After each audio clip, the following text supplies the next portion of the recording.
ನಮಸ್ಕಾರ ಬಿಬಿಸಿ ನ್ಯೂಸ್ಗೆ ಸ್ವಾಗತ. ನಾನು ತುಳಸಿ ಹರೀಶ್. ಇದು ಈ ಕ್ಷಣದ ಹೆಡ್ಲೈನ್ಸ್. ಯಾರೇ ಆ ಪ್ರೀತಂ ಗೌಡ, ನಮ್ಮ ಕುಟುಂಬಕ್ಕೆ ವಿಷ ಇಟ್ಟ ವ್ಯಕ್ತಿ ಜೊತೆ ನಾವು ವೇದಿಕೆ ಮೇಲೆ ಕೂರಲು ಸಾಧ್ಯವೇ? ಕೇಂದ್ರ ಸಚಿವ ಎಚ್.ಡಿ. ಕುಮಾರಸ್ವಾಮಿ ಕಿಡಿ. ಸಕಲೇಶಪುರ ತಾಲೂಕಿನ ಮಳೆಹಾನಿ ಪ್ರದೇಶಗಳನ್ನು ವೀಕ್ಷಿಸಿದ ಕಂದಾಯ ಸಚಿವರು, ಕೇರಳದಲ್ಲಿ ಆದ ಘಟನೆಯಂತೆ ನಮ್ಮಲ್ಲೂ ಕೂಡ ಆಗಬಾರದು. ಈ ಹಿನ್ನೆಲೆ ಹಲವಾರು ಮುನ್ನೆಚ್ಚರಿಕೆ ವಹಿಸಿದ್ದೇವೆಂದ ಕೃಷ್ಣ ಬೈರೇಗೌಡ. ಪುರದಮ್ಮ ದೇವಾಲಯದ ನಕಲಿ ಪೂಜಾರಿಯಿಂದ ಭಕ್ತೆ ಮೇಲೆ ಅತ್ಯಾಚಾರ, ಹಸ್ತರೇಖೆ ನೀಡಿ ಪರಿಹಾರ ನೀಡ್ತೀನಿ ಎಂದು ನಂಬಿಸಿ ಕೃತ್ಯ, ಬೆಂಗಳೂರು ಪೊಲೀಸರಿಂದ ಆರೋಪಿ ಬಂಧನ.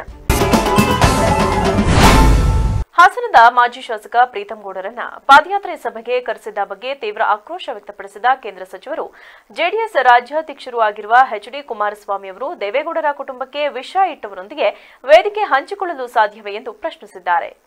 ದೆಹಲಿಯಲ್ಲಿ ಮಾಧ್ಯಮಗಳ ಜೊತೆ ಮಾತನಾಡುತ್ತಾ ಖಾರವಾಗಿ ಪ್ರತಿಕ್ರಿಯಿಸಿದ ಅವರು, ದೇವೇಗೌಡರ ಕುಟುಂಬವನ್ನ ನಾಶ ಮಾಡಲು ಹೊರಟ ಪ್ರೀತಂ ಗೌಡನನ್ನ ಸಭೆಯಲ್ಲಿ ಕೂರಿಸಿಕೊಂಡು ನನ್ನನ್ನ ಸಭೆಗೆ ಕರೆಯುತ್ತೀರಾ? ಪೆನ್ ಡ್ರೈವ್ಗಳನ್ನ ಹಂಚಿದವರು ಯಾರು ಎಂದು ಗೊತ್ತಿಲ್ಲವೇ? ಚುನಾವಣಾ ಮೈತ್ರಿಯೇ ಬೇರೆ, ರಾಜಕೀಯವೇ ಬೇರೆ. ಪಾದಯಾತ್ರೆಯಲ್ಲಿ ಭಾಗಿಯಾಗಬಾರದು ಎಂದು ಜೆಟಿ ದೇವೇಗೌಡರ ಅಧ್ಯಕ್ಷತೆಯ ಕೋರ್ ಕಮಿಟಿ ಬೆಂಗಳೂರಿನಲ್ಲಿ ಮಂಗಳವಾರ ತೀರ್ಮಾನ ಮಾಡಿದೆ. ಬಿಜೆಪಿ ನಾಯಕರು ಪಾದಯಾತ್ರೆ ಮಾಡಬೇಕು ಎಂದು ನಿರ್ಧಾರ ಕೈಗೊಂಡು ಸಿದ್ಧತೆ ಮಾಡುತ್ತಿದ್ದಾರೆ. ಇಡೀ ಮಳೆ, ನೆರೆ, ಭೂಕುಸಿತ, ಬೆಳೆನಾಶದಿಂದ ತತ್ತರಿಸಿದೆ. ಇಂತಹ ಸಂಕಷ್ಟ ಪರಿಸ್ಥಿತಿಯಲ್ಲಿ ಪಾದಯಾತ್ರೆ ಮಾಡಿದರೆ ಜನರಿಂದ ಟೀಕೆಗಳು ಬರುವ ಸಾಧ್ಯತೆ ಇದೆ. ಇದೇ ಕಾರಣದಿಂದ ನಾವು ಪಾದಯಾತ್ರೆಯಿಂದ ಹಿಂದೆ ಸರಿದಿದ್ದೇವೆ. ಈ ಪಾದಯಾತ್ರೆಯಿಂದ ರಾಜ್ಯದ ಜನರಿಗೆ ಆಗುವ ಲಾಭವಾದರೂ ಏನು? ಇಲ್ಲಿ ಕಾನೂನು ಹೋರಾಟ ಮಾಡುವುದು ಮುಖ್ಯ. ಕೇವಲ ರಾಜಕೀಯವೇ ನಮಗೆ ಇಲ್ಲಿ ಮುಖ್ಯವಲ್ಲ. ಹೀಗಾಗಿ ನಾವು ಪಾದಯಾತ್ರೆಗೆ ನೈತಿಕ ಬೆಂಬಲವನ್ನ ನೀಡುವುದಿಲ್ಲ. ನಮ್ಮನ್ನ ವಿಶ್ವಾಸಕ್ಕೆ ತೆಗೆದುಕೊಳ್ಳದಿದ್ದಾಗ ಯಾಕೆ ಬೆಂಬಲ ಕೊಡಬೇಕು? ಬೆಂಗಳೂರಿನಿಂದ ಮೈಸೂರಿನವರೆಗೂ ನಮ್ಮ ಪಕ್ಷಕ್ಕೆ ಶಕ್ತಿ ಇದೆ. ನಮ್ಮನ್ನೇ ಪರಿಗಣಿಸದಿದ್ದರೆ ಹೇಗೆ? ಈ ವಿಜಯದಲ್ಲಿ ನನ್ನ ಮನಸ್ಸಿಗೆ ನೋವಾಗಿದೆ. ಯಾವ ಕಾರಣಕ್ಕಾಗಿ ನಾವು ಪಾದಯಾತ್ರೆಗೆ ಬೆಂಬಲ ಕೊಡಬೇಕು ಎನ್ನುವುದು ಪ್ರಶ್ನೆ. ಈ ಪ್ರೀತಂ ಗೌಡ ಯಾರು? ಹಾಸನದಲ್ಲಿ ಹಾದಿಬೀದಿಯಲ್ಲಿ ಪೆನ್ ಡ್ರೈವ್ಗಳನ್ನ ಹಂಚಿದವರು ಯಾರೆನ್ನುವುದು ಗೊತ್ತೆ. ದೇವೇಗೌಡರ ಕುಟುಂಬಕ್ಕೆ ವಿಷ ಇಟ್ಟವನು ಈ ವ್ಯಕ್ತಿ. ಅಂತಹ ವ್ಯಕ್ತಿಯ ಜೊತೆಯಲ್ಲಿ ನಾವು ವೇದಿಕೆ ಮೇಲೆ ಕೂರಲು ಸಾಧ್ಯವೇ? ಇಲ್ಲವೇ ಇಲ್ಲ ಎಂದು ಹೇಳುವ ಮೂಲಕ ಬಿಜೆಪಿ ನಾಯಕರ ವಿರುದ್ಧ ಕಿಡಿಕಾರಿದ್ದಾರೆ. ಬೆಂಗಳೂರಿನಿಂದ ಮೈಸೂರಿನವರೆಗೆ ನಮ್ಮ ಶಕ್ತಿ ಇರ್ತಕ್ಕಂಥದ್ದು ಅಷ್ಟೆಲ್ಲ ಇದ್ದು ವಿಶ್ವಾಸಕ್ಕೆ ತೆಗೆದುಕೊಳ್ಳದೆ ಹೋದ ಮೇಲೆ ಸರಿಯಾದ ರೀತಿಯಲ್ಲಿ ನಾವ್ಯಾತಿಗೆ ಬೆಂಬಲ ಕೊಡಬೇಕು? ರಾಜಕಾರಣ ಮಾಡೋದು ಬೇರೆ, ಚುನಾವಣೆಗಳು ಬಂದಾಗ ಬೇರೆ ಒಟ್ಟಿಗೆ ಇರ್ತಕ್ಕಂಥದ್ದು. ಆದರೆ ಇವತ್ತಿನ ಈ ರೀತಿಯ ಕಾರ್ಯಕ್ರಮದಿಂದ ಸಾಧನೆ ಏನು ಮಾಡ್ತೀವಿ? ಏನು ಸಾಧನೆ ಮಾಡ್ಲಿಕ್ಕೆ ಸಾಧ್ಯ? ಇದು ನನ್ನ ಮನಸ್ಸಿಗೂ ನೋವಾಗಿದೆ. ಯಾವ ರೀತಿ ನಡ್ಕೊಂಡಿದ್ದಾರೆ ಇವರು. ಈ ಪಾದಯಾತ್ರೆಯನ್ನ ಕಾರ್ಯಕ್ರಮದ ಮುಖ್ಯಸ್ಥರುಗಳನ್ನು ಯಾರು ಮಾಡ್ಕೊಂಡಿದ್ದಾರೆ? Who is that Pritam Gowda? ದೇವೇಗೌಡರ ಕುಟುಂಬವನ್ನ ಸರ್ವನಾಶ ಮಾಡ್ಲಿಕ್ಕೆ ಹೋದಂಥವನ್ನ ಸಭೆ ಕರೆದು ಕೂರಿಸ್ಕೋತಾರೆ, ನನ್ನ ಸಭೆ ಕರೀತಾರೆ. ನನಗೂ ಸಹಿಸ್ಕೊಳ್ಳಿಕ್ಕೆ ಒಂದು ಇತಿಮಿತಿ ಇದೆ. ಯಾರ ಕಾರಣ ಆ ಪೆನ್ ಡ್ರೈವ್ಗಳನ್ನ ಬೀದಿ ಹಂಚಲಿಕ್ಕೆ? ಇಂಥವ್ರನ್ನ ನನ್ನನ್ನ ಸಭೆ ಕರೀತಾರೆ, ಅವ್ನ ಪಕ್ಕದಲ್ಲಿ ಕೂರಿಸ್ಕೊಂಡು ಮೀಟಿಂಗ್ ಮಾಡ್ಲಿಕ್ಕೆ ಕರೀತಾರೆ. ನನ್ನನ್ನು, ನಮ್ಮ ಕುಟುಂಬಕ್ಕೆ ವಿಷ ಆಗ್ತಕ್ಕಂಥವ್ರನ್ನ ಜೊತೆಲಿ ಕೂರಿಸ್ಕೊಂಡು ಇವತ್ತು ಇದಕ್ಕೆ ನಮ್ಮ ಬೆಂಬಲ ಕೇಳ್ತಾರ. ಗೊತ್ತಿಲ್ಲ ಅವರಿಗೆ ಅಲ್ಲಿ ಏನೇ ಆಗಿದೆ ಅಂತ ಹಾಸನದಲ್ಲಿ. ಯಾರಿದಕ್ಕೆ ಕಾರಣ? ಆಗ್ತಿದೆ ನೋಡ್ತಾ ಇಲ್ವಾ?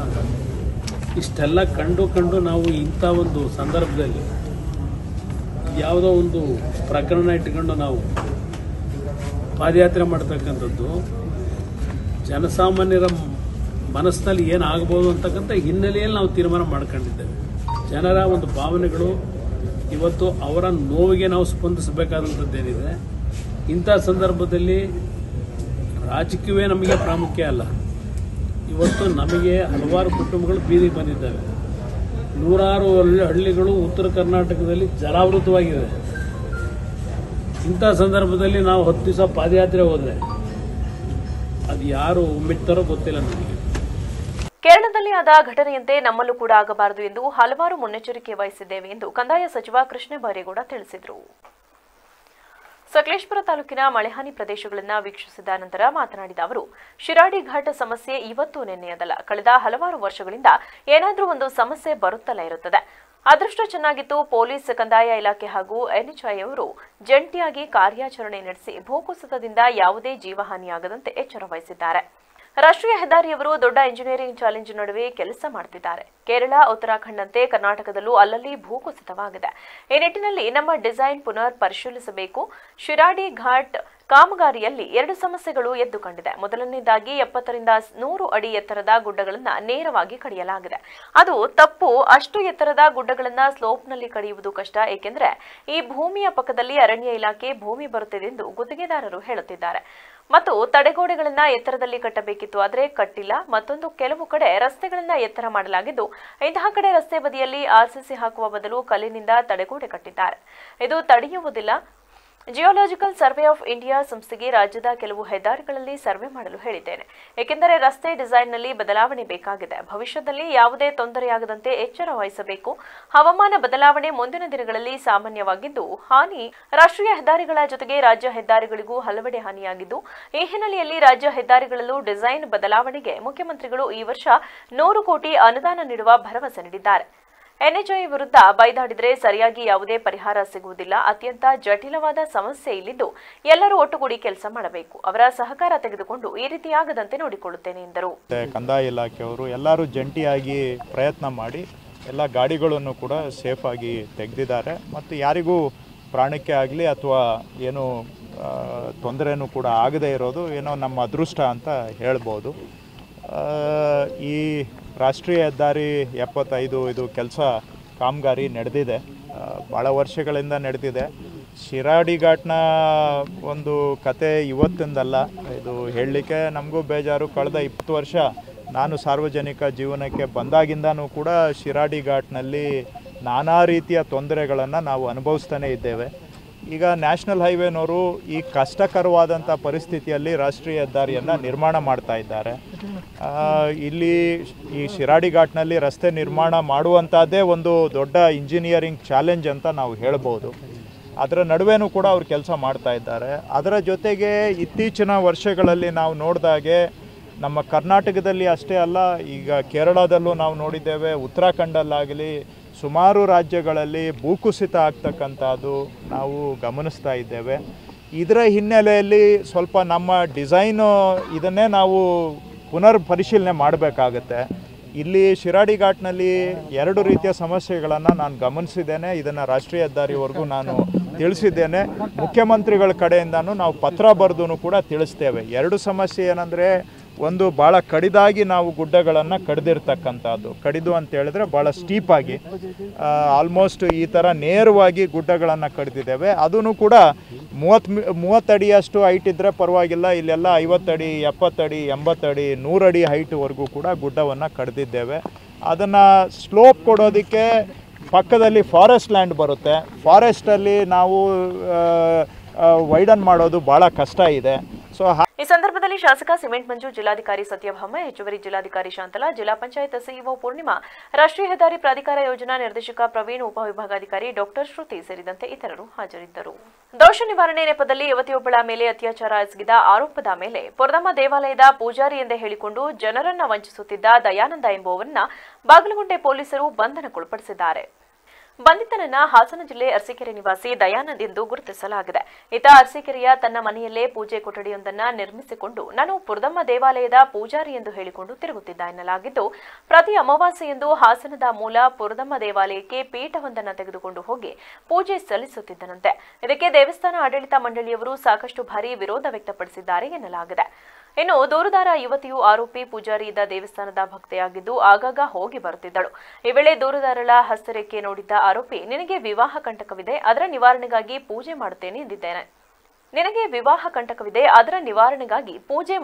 ಎಂದಿದ್ದಾನೆ.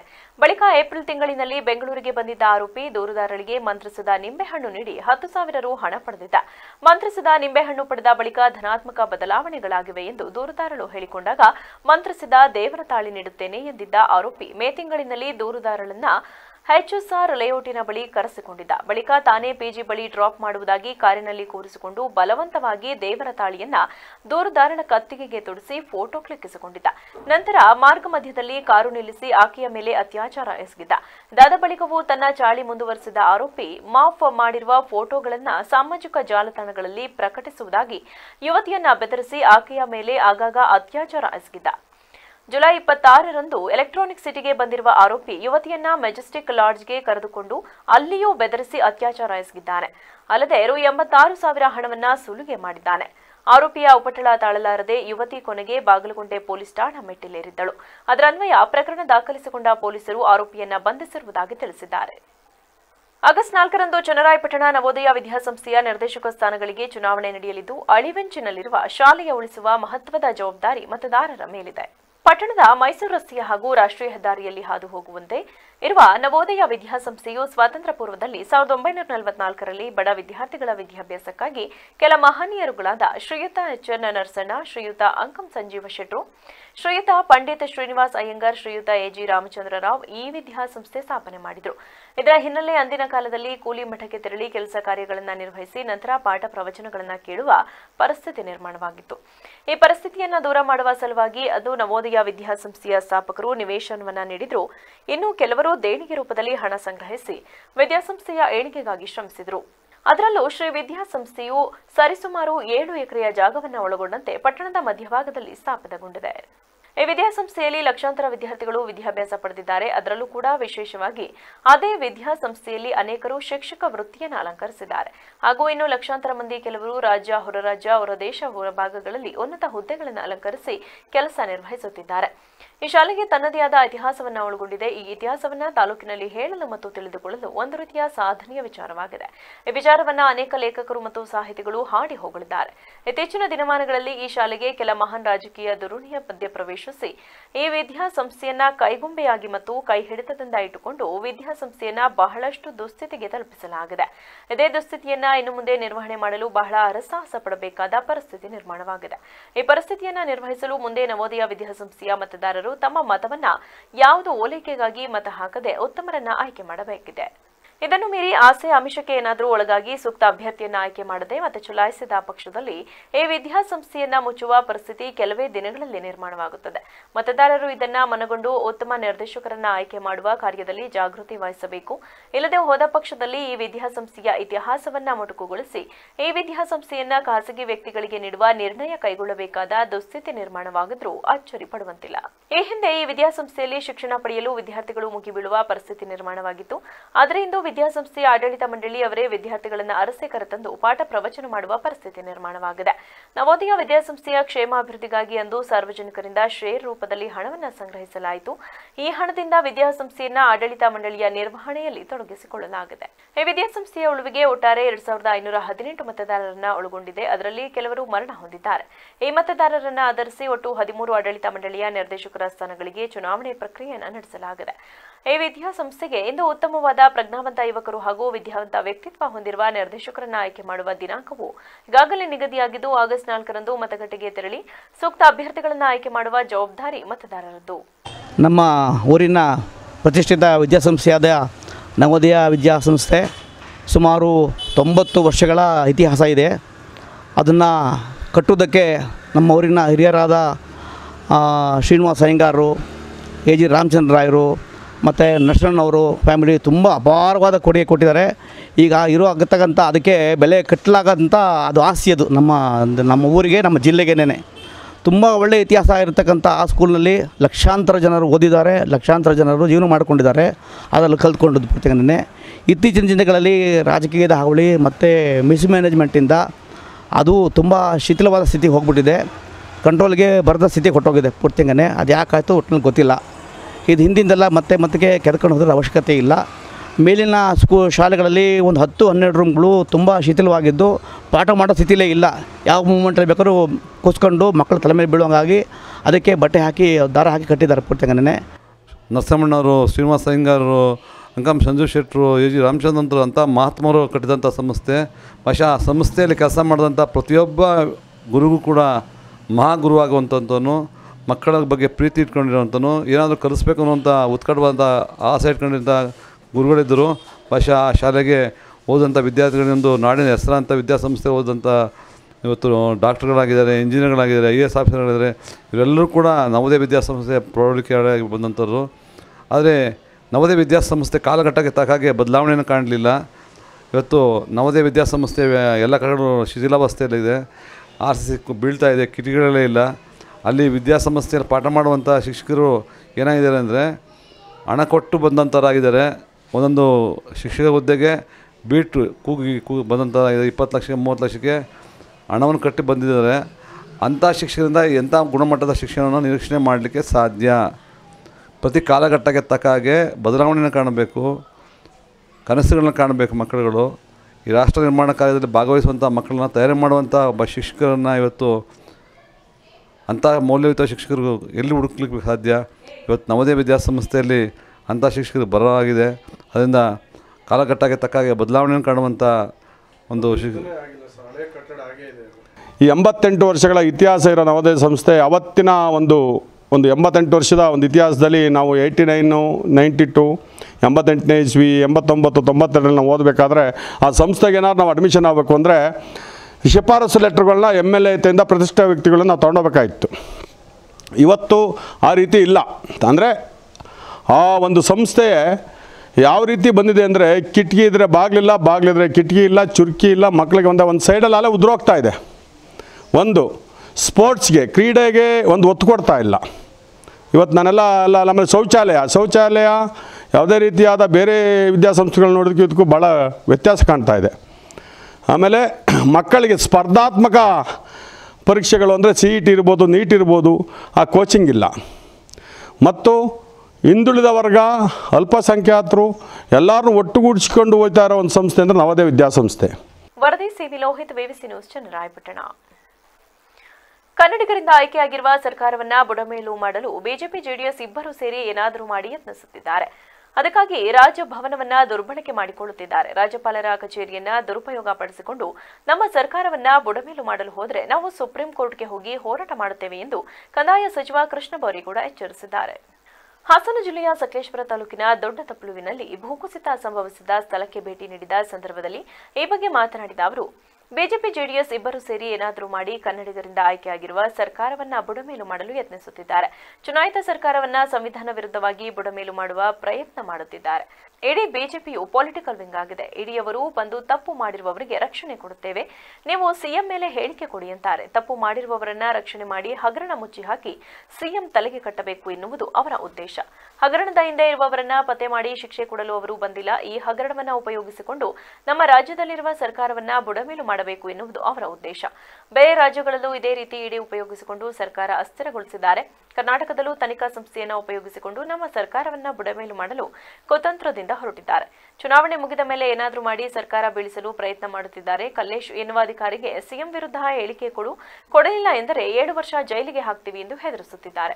ನೀನು ಹೇಳಿಕೆ ಕೊಟ್ಟರೆ ನಾವೇ ರಕ್ಷಣೆ ಕೊಡುತ್ತೇವೆ ಎಂದು ಬಲವಂತದ ಮೇಲೆ ಹೇಳಿಕೆಗಳನ್ನು ಕೊಡಿಸುವ ಮೂಲಕ ಸರ್ಕಾರವನ್ನ ತಪ್ಪು ದಾರಿಗೆ ಎಳೆದು ಸರ್ಕಾರವನ್ನ ಬುಡಮೇಲು ಮಾಡಲು ಹೊರಟಿದ್ದಾರೆ. ಇಡಿ ಅಧಿಕಾರಿಗಳ ಮೇಲೆ ಎಫ್ಐಆರ್ ಕೂಡ ಆಗಿದೆ. ಇದನ್ನ ಅಲ್ಲಿಗೆ ಬಿಟ್ಟು ಈಗ ರಾಜಭವನವನ್ನ ದುರುಪಯೋಗ ಪಡಿಸಿಕೊಳ್ಳಲು ಹೊರಟಿದ್ದಾರೆ ಎಂದು ಟೀಕಿಸಿದರು. ಈ ಸಂದರ್ಭದಲ್ಲಿ ದುರಂತಗಳು ಆದಾಗ ಒಬ್ಬರನ್ನೊಬ್ಬರು ದೂಷಣೆ ಮಾಡೋದ್ರಿಂದ ನಮಗೆ ಏನು ಲಾಭ ಇಲ್ಲ. ಅದರಿಂದ ಸುಮ್ಮನೆ ಕೆಸರು ಎರಚಾಟದಿಂದ ಸಾರ್ವಜನಿಕರಿಗೆ ಲಾಭ ಇಲ್ಲ. ಇದು ಭಾರತ ಸರ್ಕಾರದ ಕೆಳಗೆ ಬರ್ತಕ್ಕಂಥ ಒಂದು ಸಂಸ್ಥೆ, ರಾಷ್ಟ್ರೀಯ ಹೆದ್ದಾರಿ ಪ್ರಾಧಿಕಾರ. ಅವ್ರ ಜೊತೆಗೆ ನಾವು ಕೆಲಸ ಮಾಡಬೇಕಾಗತ್ತೆ. ಮೊನ್ನೆ ನಾನು ಈಗಾಗಲೇ ಮುಖ್ಯಮಂತ್ರಿಗಳ ಎದುರುಗಡೆನೆ ಕರ್ನಾಟಕದ ಮುಖ್ಯಸ್ಥರನ್ನು ಕರೆಸಿ ಸ್ವಲ್ಪ ನಿಮ್ಮ ಕಡೆಯಿಂದ ಸ್ಪಂದನೆ ನಮಗೆ ಸಿಗಬೇಕು ಅಂತ ನಾವು ತಾಕೀತು ಮಾಡಿದ್ದೇವೆ.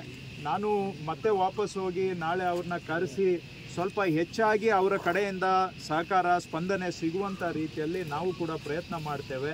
ಈಗ ಈ ಸಂದರ್ಭದಲ್ಲಿ ನಾನು ಒಬ್ಬರನ್ನೊಬ್ಬರು ನಾನು ದೂಷಣೆ ಮಾಡಲಿಕ್ಕೆ ಹೋಗೋದಿಲ್ಲ. ಅದರಿಂದ ನನಗೆ ಪರಿಹಾರ ಕೆಲಸ ಆಗಬೇಕು, ಅದು ಮುಖ್ಯ. ಒಬ್ಬರನ್ನೊಬ್ಬರು ನಾವು ಬೈಕೊಂಡು ಅದರಿಂದ ಪರಿಹಾರ ಕೆಲಸಕ್ಕೆ ತೊಂದರೆ ಆಗಬಾರ್ದು, ವಿಳಂಬ ಆಗಬಾರ್ದು. ಆ ದೃಷ್ಟಿಯಿಂದ ನಾನು ಯಾರನ್ನು ದೂಷಣೆ ಮಾಡಲಿಕ್ಕೆ ಹೋಗೋದಿಲ್ಲ. ಯಾಕೆಂದರೆ ಒಂದು ಕಡೆ ನಾನು ಅವ್ರಿಗೆ ಬೆರಳು ತೋರಿಸಿದ್ರು ಕೂಡ ನಮಗೂ ನಿಮಗೂ ಎಲ್ಲರಿಗೂ ಗೊತ್ತಿದೆ, ಶಿರಾಡಿ ಘಾಟ್ ಇವತ್ತಲ್ಲ 25 ವರ್ಷದಿಂದ ಭಾಳ ಒಂದು ಸಮಸ್ಯಾತ್ಮಕವಾದಂತಹ ಜಟಿಲವಾದಂತಹ ಸಮಸ್ಯೆ ಇದೆ. ಸೊ ಇಂಥದ್ರಲ್ಲಿ ನಾವು ಎಲ್ಲರೂ ಒಂದುಗೂಡಿ ಪರಿಹಾರ ಕೆಲಸ ಮಾಡಬೇಕೇ ಹೊರತು ನಾನು ಇನ್ನೊಬ್ಬರ ಮೇಲೆ ನಾನು ಬೆರಳು ತೋರಿಸೋದಕ್ಕೆ ಹೋಗೋದಿಲ್ಲ. ಅವ್ರನ್ನ ನ್ಯಾಷನಲ್ ಹೈವೇವರ ಪ್ರಾಧಿಕಾರದ ಸಹಕಾರವನ್ನು ನಾನು ತಗೊಳ್ತೇನೆ. ಅವ್ರ ಕಡೆಯಿಂದ ಹೆಚ್ಚಿನ ಸಹಕಾರ ತೆಗೆದುಕೊಂಡು ಇಲ್ಲಿ ಈ ಥರ ಘಟನೆಗಳು ಆಗದ ಹಾಗೆ ಪರಿಹಾರ ಕ್ರಮಗಳನ್ನು ತಡೆಗಟ್ಟುವಂಥ ಕ್ರಮಗಳನ್ನು ಕೂಡ ನಾವು ತೆಗೆದುಕೊಳ್ತೇವೆ. ಈ ಏನು ಶಿರಾಡಿ ಘಾಟ್ನಲ್ಲಿ ಕೆಲಸ ನಡೀತಾ ಇದೆ, ಸ್ವಲ್ಪ ಇದರಲ್ಲಿ ಬಹುಶಃ ಡಿಸೈನ್ ಚೇಂಜಸ್ಸೇ ಕೆಲವು ಮಾಡಬೇಕಾಗುತ್ತೆ. ಒರಿಜಿನಲ್ ಆಗಿ ಡಿಸೈನ್ ಮಾಡಿದಾಗ ಅರ್ಕಲಗೂಡು ಪಟ್ಟಣ ಸೇರಿದಂತೆ ತಾಲೂಕಿನಾದ್ಯಂತ ಸೋಮವಾರ ರಾತ್ರಿಯಿಂದ ಸುರಿಯುತ್ತಿರುವ ಮಳೆಗೆ ಹಲವು ಕೆರೆಗಳು ಕೂಡಿಬಿದ್ದ ಪರಿಣಾಮ ಅಧಿಕ ಪ್ರಮಾಣದ ನೀರು ಅಚ್ಚುಕಟ್ಟು ಪ್ರದೇಶಕ್ಕೆ ನುಗ್ಗಿ ಭಾರೀ ನಷ್ಟವನ್ನುಂಟು ಮಾಡಿದ್ದು, ಮತ್ತೊಂದೆಡೆ ಹೇಮಾವತಿ ಜಲಾಶಯದಿಂದಲೂ ಕೂಡ 1 ಕ್ಯೂಸೆಕ್ಸ್ ನೀರನ್ನು ನದಿಗೆ ಬಿಟ್ಟ ಪರಿಣಾಮದಿಂದ ನದಿ ಪಾತ್ರದ ಕೃಷಿ ಜಮೀನು ಜಲಾವೃತಗೊಂಡು ಇಂದು ಕೂಡ ಗೊರೂರು ಹೊಳೆನರಸೀಪುರ ನಡುವಿನ ರಸ್ತೆ ಸಂಚಾರ ಕಡಿತಗೊಂಡಿದೆ. ತಾಲೂಕಿನ ಮುತ್ತಿಗೆ ಮತ್ತು ಪಾರಸನಹಳ್ಳಿ ಗ್ರಾಮಗಳ ನಡುವಿನ ಕೆರೆಗೆ ಮಳೆ ನೀರು ಹೆಚ್ಚು ಸಂಗ್ರಹವಾಗಿದ್ದು, ಕೋಡಿಯಲ್ಲಿ ನೀರು ಹೋಗಲು ಸಾಧ್ಯವಾಗದೆ ಏರಿ ಮೇಲೆ ನೀರು ಹರಿದು ಅಚ್ಚುಕಟ್ಟು ಪ್ರದೇಶದಲ್ಲಿನ ತೋಟಗಾರಿಕೆ ಬೆಳೆ, ಭತ್ತದ ಸಸಿ, ಮಡಿ, ಮೆಕ್ಕೆಜೋಳ, ರಾಗಿ, ದ್ವಿದಳ ಧಾನ್ಯದ ಬೆಳೆಗಳನ್ನು ಆಹುತಿ ಪಡೆದುಕೊಂಡಿದೆ. ಇದರಿಂದ ಮುತ್ತಿಗೆ ಕೆರೆ, ದಡದಹಳ್ಳಿ ಕೆರೆಗಳಿಗೆ ನೀರು ನುಗ್ಗಿ ಅವಾಂತರ ಸೃಷ್ಟಿಸಿದೆ. ಅರ್ಕಲಗೂಡು ಸಂತೆಮರೂರು ರಸ್ತೆ ಮೇಲೆ 2 ಅಡಿ ನೀರು ಹರಿಯುತ್ತಿರುವ ಪರಿಣಾಮ ಸಂಚಾರದಲ್ಲಿ ಸಮಸ್ಯೆ ಎದುರಾಗಿತ್ತು. ಪ್ರವಾಹ ಪೀಡಿತ ಪ್ರದೇಶಕ್ಕೆ ಶಾಸಕ ಎ ಮಂಜು ಅಧಿಕಾರಿಗಳೊಂದಿಗೆ ಭೇಟಿ ನೀಡಿ ಪರಿಶೀಲನೆ ನಡೆಸಿದ್ದು, ಕೂಡಲೇ ಬೆಳೆ ಹಾನಿ, ರಸ್ತೆ ಹಾನಿ ಕುರಿತು ಸರ್ಕಾರಕ್ಕೆ ವರದಿ ನೀಡಿ ಸೂಕ್ತ ಪರಿಹಾರ ಕಲ್ಪಿಸುವ ನಿಟ್ಟಿನಲ್ಲಿ ಅಧಿಕಾರಿಗಳು ಗಮನ ಕೊಡಬೇಕೆಂದು ಸೂಚನೆ ನೀಡಿದರು. ಸಂತೆಮರೂರು ರಸ್ತೆಯನ್ನು ಇತ್ತೀಚೆಗೆ ನೂತನವಾಗಿ ಅಭಿವೃದ್ಧಿಗೊಳಿಸಿದ್ದು, ರಸ್ತೆಯ ಮಧ್ಯೆ ಕೆರೆ ನೀರು ಹೋಗುವ ಸಲುವಾಗಿ ಕಿರಿದಾದ ಸೇತುವೆ ಮಾಡಿರುವ ಪರಿಣಾಮ ಈ ಅವಾಂತರ ಸೃಷ್ಟಿಯಾಗಿದೆ. 2 ಕೆರೆಗಳು ಕೋಡಿ ಬಿದ್ದ ಪರಿಣಾಮ ಇಷ್ಟೊಂದು ಪ್ರಮಾಣದ ನೀರು ರಸ್ತೆ ಮೇಲೆ ಹರಿದಿದೆ. ಕೂಡಲೇ ದೊಡ್ಡ ಮೋರಿಯನ್ನು ಅಳವಡಿಸಬೇಕು, ಇಲ್ಲವಾದರೆ ಅಚ್ಚುಕಟ್ಟು ಪ್ರದೇಶದಲ್ಲಿ ಕೈಗೊಂಡ ಬೆಳೆಗಳು ಕೋಡಿ ಬಿದ್ದ ವೇಳೆಗೆ ಹಾನಿಗೆ ಒಳಗಾಗುತ್ತವೆ ಎಂದು ರೈತರು ಶಾಸಕರಲ್ಲಿ ಮನವಿ ಮಾಡಿಕೊಂಡರು. ಹೇಮಾವತಿ ನದಿಗೆ ಲಕ್ಷ ಕ್ಯೂಸೆಕ್ಸ್ ನೀರು ಬಿಟ್ಟ ಪರಿಣಾಮ ನದಿ ಪಾತ್ರದ ಮರಡಿ, ಹೊನ್ನೇಗೌಡನಹಳ್ಳಿ, ಅತ್ನಿ, ಹೆಬ್ಬಾಲೆ, ಬಸವನಹಳ್ಳಿ, ಅಣಿಗನಹಳ್ಳಿ ಗ್ರಾಮಗಳ ಬಳಿ ಪ್ರವಾಹದ ಭೀತಿ ಎದುರಾಗಿತ್ತು. ಅಲ್ಲದೆ ಗೊರೂರು ಹೊಳೆನರಸೀಪುರ ನಡುವಿನ ರಸ್ತೆ ಸಂಚಾರ ಸಂಪೂರ್ಣ ಬಂದ್ ಆಗಿದೆ. ತಗ್ಗು ಪ್ರದೇಶದಲ್ಲಿನ ಕೃಷಿ ಬೆಳೆ, ತೋಟಗಾರಿಕೆ ಬೆಳೆಗಳು ಸಂಪೂರ್ಣವಾಗಿ ನದಿ ನೀರಿನಿಂದ ಮುಳುಗಿವೆ. ಕೈಗೊಳ್ಳಲಾಗಿರುವ ಶುಂಠಿ, ಮೆಕ್ಕೆಜೋಳ, ತೆಂಗು, ಬಾಳೆ, ಅಡಿಕೆ, ಭತ್ತದ ಸಸಿ, ಮಡಿ ಸೇರಿದಂತೆ ಸಾವಿರಾರು ಎಕರೆ ಪ್ರದೇಶ ಜಲಾವೃತಗೊಂಡಿದೆ. ಇನ್ನು ಸೋಮವಾರ ರಾತ್ರಿಯಿಂದ ಬುಧವಾರ ಬೆಳಗ್ಗೆ 10 ಗಂಟೆ ತನಕವೂ ಸೋನೆಯ ಮಳೆ ಅಬ್ಬರ ಕಡಿಮೆಯಾಗಿರಲಿಲ್ಲ. ದೂರದ ಊರುಗಳಿಂದ ಶಾಲಾ ಕಾಲೇಜುಗಳಿಗೆ ಬರುವ ಹಾಗೂ ಪಟ್ಟಣ ಪ್ರದೇಶ ಮತ್ತು ವಿದ್ಯಾರ್ಥಿ ನಿಲಯಗಳಿಂದ ತರಗತಿಗಳಿಗೆ ತೆರಳುವ ವಿದ್ಯಾರ್ಥಿಗಳಿಗೆ ಮಳೆ ಸುರಿಯುತ್ತಿರುವ ಪರಿಣಾಮ ಸಕಾಲದಲ್ಲಿ ಹೋಗಲು ಸಾಧ್ಯವಾಗಲಿಲ್ಲ. ಇನ್ನು ಹಲವು ವಿದ್ಯಾರ್ಥಿಗಳು ಸುರಿಯುವ ಮಳೆಯನ್ನ ಲೆಕ್ಕಿಸದೆ ಶಾಲೆಗೆ ತೆರಳುತ್ತಿರುವುದು ಕಂಡುಬಂತು. ಅದನ್ನು ಒತ್ತುವರಿ ಮಾಡಿ ಉಳಿದಿರ್ತಕ್ಕಂಥದ್ದು ಒಂದು 10-12 ಎಕರೆ ಮಾತ್ರ. ಈ ಒತ್ತುವರಿ ಮಾಡಿದ ಮೇಲೆ ನೀರು ನಿಲ್ಲಕ್ಕೆ ಅವಕಾಶ ಆಗದಲೇ ಇವತ್ತು ಅಧಿಕ ಮಳೆ ಬಿದ್ದಿರೋದ್ರಿಂದ, ಅತಿ ಹೆಚ್ಚು ಮಳೆ ಮಲ್ಪಟ್ಟಣ ಮತ್ತು ಬಗ್ಗೆ ಕಡೆ ಬಿದ್ದಿರೋದ್ರಿಂದ ಕೆರೆ ಒಡೆದು ಕೋಡಿ ಮುಖಾಂತರ ಹೆಚ್ಚಿನ ನೀರು ಇವತ್ತು ಹೋಗ್ತಾ ಇರ್ತಕ್ಕಂಥದ್ದನ್ನು ಪರಿಶೀಲನೆ ಮಾಡಿ ಈ ಭಾಗಕ್ಕೆ ಒಂದು ತಾಲೂಕಿನ ಅಧಿಕಾರಿಯಾಗಿ ರಾಜೇಶ್ ಅವ್ರನ್ನ ಹಾಕಿದ್ದು. ಅವ್ರು ನೋಡಿ ನನಗೆ ವಿಚಾರ ತಿಳಿಸಿದ್ರು, ಕೂಡಲೇ ಬಂದೆ. ಬಹುಶಃ ಈ ರೀತಿಯ ಮಳೆನ ನಾವು ಯಾವಾಗಲೂ ನೋಡಲಿಲ್ಲ, ಎಷ್ಟೋ ವರ್ಷಗಳಾಗಿತ್ತು. ಕಾರಣ ಏನು ಅಂದರೆ ಈ ಥರ ಆಗೋದಕ್ಕೆ ನಾವು ಸಾರ್ವಜನಿಕರು ಕೆರೆಗಳನ್ನು ಒತ್ತುವರಿ ಮಾಡಿಕೊಂಡಿರೋದೇ ಈ ಕಾರಣ ಅಂತ ಇಲ್ಲಿ ಸಾರ್ವಜನಿಕರು ಹೇಳ್ತಾ ಇರ್ತಕ್ಕಂಥದ್ದು. ಬಹುಶಃ ಈ ರೀತಿ ಆಗ್ದಂಗೆ ನೋಡ್ಕೋಬೇಕಾದ್ರೆ ಸಾರ್ವಜನಿಕರು ಸಹಕರಿಸಬೇಕು. ಆಗ ಅಧಿಕಾರಿಗಳು ಬಂದಾಗ ಅವರ ಜಮೀನಲ್ಲ, ಕೆರೆ ಜಮೀನು ಏನಿರ್ತದೆ ಅದನ್ನು ಬಿಟ್ಕೊಡ್ತಕ್ಕಂಥದ್ದು. ಸ್ಥಳೀಯ ಸಂಸ್ಥೆಗಳ ಚುನಾವಣೆ ಹಲವು ವರ್ಷಗಳಿಂದ ನಡೆದಿಲ್ಲ. ಇದಕ್ಕೆ ನಮ್ಮ ಸರ್ಕಾರ ಕಾರಣವಲ್ಲ. ಈ ಹಿಂದೆ ಆಡಳಿತ ನಡೆಸಿದ ಸರ್ಕಾರ ಕಾರಣ ಆದರೂ ಸಹ ಈ ವರ್ಷದ ಅಂತ್ಯದ ಒಳಗೆ ತಾಲೂಕು ಪಂಚಾಯಿತಿ ಮತ್ತು ಜಿಲ್ಲಾ ಪಂಚಾಯಿತಿ ಚುನಾವಣೆಯನ್ನು ನಡೆಸಲಾಗುವುದು ಎಂದು ಮಾಜಿ ಸ್ಪೀಕರ್ ಹಾಗೂ ಕಾಂಗ್ರೆಸ್ನ ಸತ್ಯ ಶೋಧನಾ ಸಮಿತಿ ಅಧ್ಯಕ್ಷ ಬಿಆರ್ ಸುದರ್ಶನ್ ಹೇಳಿದರು. ನಗರದ ಪ್ರವಾಸಿ ಮಂದಿರದಲ್ಲಿ ಸುದ್ದಿಗೋಷ್ಠಿಯಲ್ಲಿಂದು ಮಾತನಾಡಿದ ಅವರು, ಸ್ಥಳೀಯ ಸಂಸ್ಥೆಗಳ ಚುನಾವಣೆ ನಡೆಸಲು ಈ ಹಿಂದಿನ ಸರ್ಕಾರ ಕಮಿಟಿ ರಚನೆ ಮಾಡಿ ಕ್ಷೇತ್ರ ಪುನರ್ ವಿಂಗಡಣೆ ಸಂಬಂಧ ಕೋರ್ಟ್ನಲ್ಲಿದ್ದು ಅವುಗಳನ್ನು ನಿವಾರಣೆ ಮಾಡಿ ಈ ವರ್ಷದ ನವೆಂಬರ್ ಅಥವಾ ಡಿಸೆಂಬರ್ ಒಳಗೆ ಚುನಾವಣೆ ನಡೆಸಲಾಗುವುದು. ಕೆಪಿಸಿಸಿ ಆದೇಶದ ಮೇರೆಗೆ ಸತ್ಯಶೋಧನಾ ಸಮಿತಿ ಮೈಸೂರು ಭಾಗದ ಎಲ್ಲಾ ಜಿಲ್ಲೆಗಳ ಪ್ರವಾಸ ಮಾಡಿ ಅಲ್ಲಿಯ ಮುಖಂಡರು ಮತ್ತು ಕಾರ್ಯಕರ್ತರ ಹಾಗೂ ವಿವಿಧ ಪದಾಧಿಕಾರಿಗಳ ಅಭಿಪ್ರಾಯ ಮತ್ತು ಸಲಹೆ ಸೂಚನೆಗಳನ್ನು ಸಂಗ್ರಹಿಸಿ ಅದನ್ನು ಕೆಪಿಸಿಸಿಗೆ ವರದಿ ಸಲ್ಲಿಸಲಾಗುವುದು. ಆನಂತರ ಆ ವರದಿಯನ್ನು ಎಸಿಸಿಗೆ ಕಳುಹಿಸಲಾಗುವುದು. ನಮ್ಮ ಪಕ್ಷ ಅಧಿಕಾರಕ್ಕೆ ಬಂದು 1 ವರ್ಷವಾದರೂ ಕೂಡ ನಿಗಮ ಮಂಡಳಿಯ ನಾಮನಿರ್ದೇಶನ ಸ್ಥಾನಕ್ಕೆ ಮತ್ತು ಹುಡಾ ಅಧ್ಯಕ್ಷರ ಆಯ್ಕೆ ಪ್ರಕ್ರಿಯೆ ವಿಳಂಬವಾಗಿದ್ದು ಇದು ಕಾರ್ಯಕರ್ತರ ಅಭಿಪ್ರಾಯ ಕೂಡ ಆಗಿದೆ. ಶೀಘ್ರದಲ್ಲೇ ಸಂಬಂಧಪಟ್ಟ ಸಚಿವರು ಮತ್ತು ಜಿಲ್ಲಾ ಉಸ್ತುವಾರಿ ಸಚಿವರ ಗಮನಕ್ಕೆ ತಂದು ಅವುಗಳ ನೇಮಕ ಸಂಬಂಧ ಕ್ರಮ ಕೈಗೊಳ್ಳಲಾಗುವುದು. ಮುಖ್ಯಮಂತ್ರಿ ಸಿದ್ದರಾಮಯ್ಯ ಪಕ್ಷದ ಅಧ್ಯಕ್ಷರು ಹಾಗೂ ಉಪಮುಖ್ಯಮಂತ್ರಿ ಡಿಕೆ ಶಿವಕುಮಾರ್ ಅವರು ದೆಹಲಿಗೆ ತೆರಳಿ ವರಿಷ್ಠರ ಜೊತೆ ಮಾತುಕತೆ ನಡೆಸಿದ್ದಾರೆ. ಇದು ಸರ್ವೇ ಸಾಮಾನ್ಯ. ದೇಶದ ಎಲ್ಲಾ ರಾಜ್ಯಗಳ ಅಧ್ಯಕ್ಷರು ಮತ್ತು ನಮ್ಮ ಸರ್ಕಾರ ಆಡಳಿತದಲ್ಲಿರುವಂತಹ ಮುಖ್ಯಮಂತ್ರಿಗಳ ಸಭೆಯಲ್ಲಿ ಇವರು ಭಾಗವಹಿಸಿದ್ದಾರೆ. ಇದಕ್ಕೆ ವಿಶೇಷ ಅರ್ಥ ಕಲ್ಪಿಸಬೇಕಾಗಿಲ್ಲ ಎಂದು ಹೇಳಿದರು. ಹೆಡ್ಸ್ ಯಾರಿದ್ದಾರೆ, ಯೂತ್ ಕಾಂಗ್ರೆಸ್, ಮಹಿಳಾ ಕಾಂಗ್ರೆಸ್, ಸೇವಾದಳ, ಮೈನಾರಿಟೀಸ್, SC ST, ರೈತ ವಿಭಾಗ, ಹೀಗೆ ಸಾಕಷ್ಟು ವಿಭಾಗಗಳಿದ್ದಾವೆ, OBC ವಿಭಾಗ. ಹೀಗೆ ಅವರೆಲ್ಲರ ಜೊತೆಗೆ ಸಮಾಲೋಚನೆಯನ್ನು ಮಾಡಿ ಒಂದು ಅಬ್ಸರ್ವೇಷನ್ಸನ್ನು, ರೆಕಮೆಂಡೇಷನ್ಸನ್ನು ಮಾಡೋ ಅಗತ್ಯ ಇದೆ ಅಂಥೇಳಿ ಒಂದೊಂದು ಡಿವಿಷನ್ಗೆ ಒಂದೊಂದು ತಂಡವನ್ನು ಮಾಡಿದ್ದಾರೆ. ಮೈಸೂರು ಡಿವಿಷನ್ ಇರ್ಬೋದು, ಬೆಂಗಳೂರು ಡಿವಿಷನ್ ಇರ್ಬೋದು, ಮಲ್ನಾಡ್ ಕೋಸ್ಟಲ್ ವಿಭಾಗಕ್ಕಿರ್ಬೋದು, ಹಾಗೆಯೇ ಗುಲ್ಬರ್ಗಾ ಡಿವಿಷನ್ನು, ಬೆಳಗಾಂ ಡಿವಿಷನ್ಗೆ ಎಲ್ಲ ಒಂದು 10 ಜನರ ಒಂದು ತಂಡವನ್ನು ಮಾಡಿದ್ದಾರೆ. ಈ ತಂಡದಲ್ಲಿ ನಮ್ಮ ಪುಟ್ಟಣ್ಣ ಅವರು ವಿಧಾನ ಪರಿಷತ್ತಿನ ಸದಸ್ಯರು, ಉಪಸಭಾಪತಿಗಳಾಗಿ ಕೆಲಸ ಮಾಡಿದಂಥವರು, ಅವರು ಕನ್ವೀನರ್ ಇದ್ದಾರೆ. ಹಾಗೆ ನಸೀರ್ ಅಹಮದ್ ಅಂತ ಹೇಳಿ ಅವರು ಇವತ್ತು ಬೇರೆ ಕಾರ್ಯಕ್ರಮ ಇತ್ತು, ನಮ್ಮ ಮುಖ್ಯಮಂತ್ರಿಗಳ ಪೊಲಿಟಿಕಲ್ ಸೆಕ್ರೆಟರಿ ಅವರು ಈ ಸಮಿತಿಯಲ್ಲಿ. ಆಮೇಲೆ ರಘುಮೂರ್ತಿ ಅವರು 3 ಸರಿ ಶಾಸಕರಾಗಿರ್ತಕ್ಕಂಥವರು, ಹಿರಿಯ ಶಾಸಕರಾಗಿದ್ದಾರೆ. ಆಮೇಲೆ ಪ್ರಸಾದ್ ಅಭಯ ಅಂಥೇಳಿ ಧಾರವಾಡದಲ್ಲಿ ಅವರು ಕೂಡ 2ನೇ ಸರಿ MLA ಆಗಿ ಕೆಲಸ ಮಾಡಿರುವಂಥವರು. ಹಾಗೆ ವೆಂಕಟರಮಣಯ್ಯವರು ಕೂಡ 2 ಸಂದರ್ಭದಲ್ಲಿ ಅವರು ದೊಡ್ಡಬಳ್ಳಾಪುರ ವಿಧಾನಸಭಾ ಕ್ಷೇತ್ರದಲ್ಲಿ ಶಾಸಕರಾಗಿ ಕೆಲಸವನ್ನು ಮಾಡಿದ್ದಾರೆ. ಸುದ್ದಿಗೋಷ್ಠಿಯಲ್ಲಿ ಅರಸೀಕೆರೆ ಶಾಸಕ KM ಶಿವಲಿಂಗೇಗೌಡ, ವಿಧಾನ ಪರಿಷತ್ ಸದಸ್ಯ ಪುಟ್ಟಣ್ಣ, ಮಾಜಿ ಶಾಸಕರಾದ ಅಂಜಲಿ ನಿಂಬಾಳ್ಕರ್, ರಘುಮೂರ್ತಿ, ವೆಂಕಟರೆಡ್ಡಿ, ಜಿಲ್ಲಾ ಕಾಂಗ್ರೆಸ್ ಅಧ್ಯಕ್ಷ ಲಕ್ಷ್ಮಣ್ ಸೇರಿದಂತೆ ಇತರರಿದ್ದರು. ಸಕಲೇಶಪುರ ಪಟ್ಟಣದ ಅಚ್ಚಂಗಿ ರೈಲ್ವೆ ಸೇತುವೆ ಸಮೀಪ ಭೂಕುಸಿತ ಉಂಟಾಗಿರುವುದರಿಂದ ಸಕಲೇಶಪುರ ಹಾಗೂ ಬೇಲೂರು ನಡುವಿನ ರಾಜ್ಯ ಹೆದ್ದಾರಿ ಬಂದ್ ಆಗಿದೆ. ಮಂಗಳವಾರ ಸುರಿದ ಭಾರೀ ಮಳೆಗೆ ಹೆದ್ದಾರಿ ಬದಿಯಲ್ಲಿ ಭೂಕುಸಿತ ಉಂಟಾಗಿದ್ದು, ಇದೀಗ ರಸ್ತೆಯ ಮಧ್ಯದಲ್ಲಿ ಭೂಕುಸಿತ ಉಂಟಾಗಿರುವುದರಿಂದ ಸಕಲೇಶಪುರ ಬೇಲೂರು ರಾಜ್ಯ ಹೆದ್ದಾರಿಯನ್ನು ಬಂದ್ ಮಾಡಲಾಗಿದೆ. ಭಾರೀ ವಾಹನಗಳು ಬೆಳಗೋಡು ಮಾರ್ಗವಾಗಿ ಬೇಲೂರು ಸಕಲೇಶಪುರ ನಡುವೆ ಸಂಚರಿಸಬೇಕಾಗಿದೆ. ಇನ್ನು ಲಘು ವಾಹನಗಳು ಹಲಸುಲಿಗೆ ರೈಲ್ವೆ ಗೇಟ್, ಹೊಸೂರು ಹೋಟೆಲ್ ಮಾರ್ಗದಲ್ಲಿ ಸುತ್ತಿ ಬಳಸಿ ಸಂಚರಿಸಬೇಕಾಗಿದೆ. ಅರ್ಕಲಗೂಡು ತಾಲೂಕಿನ ಶೆಣವಿನಕುಪ್ಪೆ ಗ್ರಾಮದಲ್ಲಿ ಸಿಜೆಂಟಾ ಕಂಪನಿ ಹೆಸರಿನ ಕಳಪೆ ಮುಸುಕಿನ ಜೋಳದ ಬೀಜ ಬಿತ್ತನೆ ಮಾಡಿ ಬೆಳೆ ಬೆಳೆಯದೆ ಕೈಸುಟ್ಟುಕೊಂಡ ರೈತರ ದೂರಿನ ಹಿನ್ನೆಲೆಯಲ್ಲಿ ಮಂಗಳವಾರ ಕೃಷಿ ಇಲಾಖೆ ಅಧಿಕಾರಿಗಳು ಬೆಳೆ ತಾಕಿಗೆ ಭೇಟಿ ನೀಡಿ ಪರಿಶೀಲನೆ ನಡೆಸಿದರು. ಅರ್ಕಲಗೂಡು ತಾಲೂಕು ಸಹಾಯಕ ಕೃಷಿ ನಿರ್ದೇಶಕಿ ಕವಿತಾ ಅವರು ಸಿಜೆಂಟಾ ಕಂಪನಿಯ ಬಸವರಾಜು ಮೋಹನ್ ಅವರನ್ನ ಸ್ಥಳಕ್ಕೆ ಕರೆಸಿ ಬೆಳೆ ವೀಕ್ಷಿಸಿದರು. ರೈತರಾದ ಸೂರ್ಯಕುಮಾರ್, ವಿರೂಪಾಕ್ಷ, ಮಲ್ಲಪ್ಪ ಎಂಬುವವರು ಸಿಜೆಂಟಾ ಕಂಪನಿಯ ಕಳಪೆ ಮುಸುಕಿನ ಜೋಳದ ಬೀಜ ಬಿತ್ತಿ ಬೆಳೆ ಬೆಳೆಯದೆ ನಷ್ಟ ಅನುಭವಿಸಿರುವ ಕುರಿತು ರೈತರು ಅಧಿಕಾರಿಗಳ ಗಮನಕ್ಕೆ ತಂದರು. ಈ ವೇಳೆ ರೈತ ಸೂರ್ಯಕುಮಾರ್ ಮಾತನಾಡಿ, ಸಿಜೆಂಟಾ ಕಂಪನಿ ಮುಸುಕಿನ ಜೋಳದ ಬೀಜ ಖರೀದಿಸಿ ರೈತರು 8 ಎಕರೆ ಜಮೀನಿನಲ್ಲಿ ಬಿತ್ತನೆ ಮಾಡಿದರು. ಬಿತ್ತನೆ ಮಾಡಿ 2 ತಿಂಗಳಾದರೂ ಬೆಳೆ ಬೆಳವಣಿಗೆ ಕಂಡಿಲ್ಲ. ಇದೇ ಸಮಯದಲ್ಲಿ ಪಕ್ಕದ ಬೇರೆ ಜಮೀನಿಗೆ ಹೈಬ್ರಿಡ್ ತಳಿ ಬಿತ್ತಿದ ಮುಸುಕಿನ ಜೋಳದ ಬೆಳೆ ಉಲ್ಸಾಗಿ ಬೆಳೆದಿದೆ. ಆದರೆ ಸಿಜೆಂಟಾ ಕಂಪನಿಯ ಕಳಪೆ ಬೀಜ ನೀಡಿದೆ. ಬೀಜ ಖರೀದಿಸಿ ಬಿತ್ತನೆ ಮಾಡಿದ ಬೆಳೆ ಬೆಳವಣಿಗೆ ಕಾಣದೆ ರೈತರಿಗೆ ಸಿಜೆಂಟಾ ಕಂಪನಿ ಪಂಗನಾಮ ಹಾಕಿದೆ.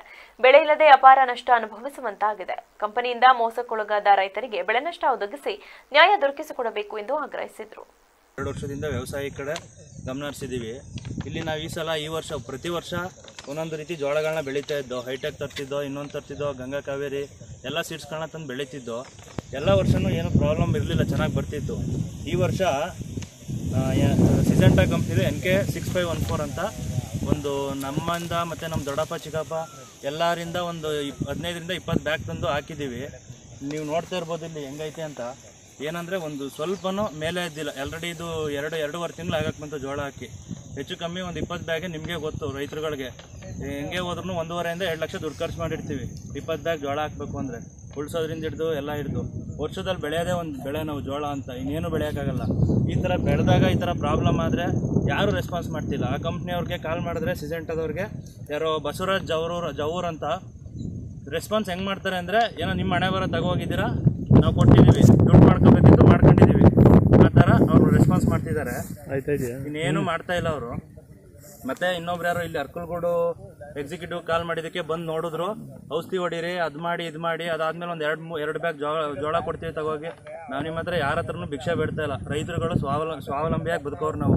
ನಾವೇನು ನಿಮ್ಮ ಹತ್ರ ಜೋಳ ಕೇಳೋಕ್ಕೆ, ದುಡ್ಡು ಕೇಳೋಕ್ಕೆ, ಬ್ಲಾಕ್ ಮೇಲ್ ಮಾಡೋಕ್ಕೆ ಬರ್ತಿಲ್ಲ. ಇಲ್ಲಿ ನಮ್ಮ ಬಂದು ಜೋಳ ನೋಡಿ ಎಲ್ಲರದು ಹೆಂಗೈತೆ. ಸಿಜೆಂಟಾ ಜೋಳ ತಂದು ನಾವು 10 ಎಕರೆಗೆ ಹಾಕಿ 20 ಮೂಟೆ ಗೊಬ್ಬರ ಹಾಕಿದ್ದೀನಿ, 10 ಬ್ಯಾಗ್ ಜೋಳ ಹಾಕಿದ್ದೀನಿ.